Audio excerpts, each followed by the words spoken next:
Acts chapter 10, verse 23.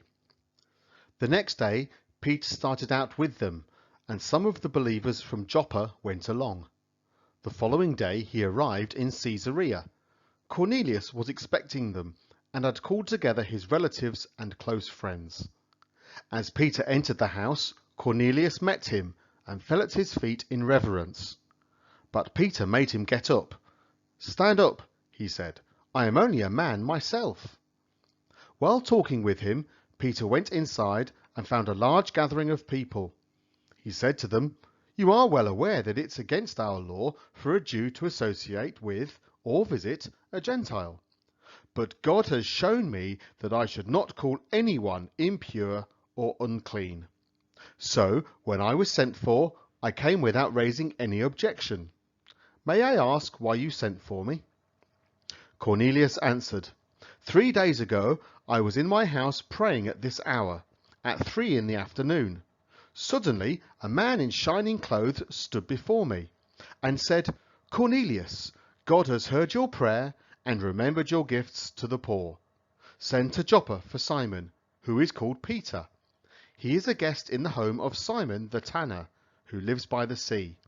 So I sent for you immediately, and it was good of you to come. Now we are all here in the presence of God to listen to everything the Lord has commanded you to tell us." Then Peter began to speak. "I now realize how true it is that God does not show favoritism, but accepts from every nation the one who fears him and does what is right. You know the message God sent to the people of Israel, announcing the good news of peace through Jesus Christ, who is Lord of all.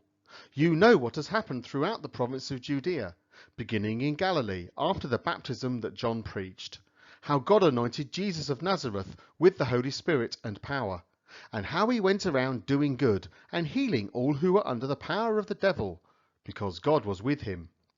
We are witnesses of everything he did in the country of the Jews and in Jerusalem.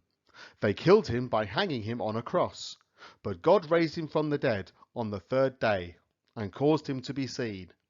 He was not seen by all the people, but by witnesses whom God had already chosen, by us who ate and drank with him after he rose from the dead.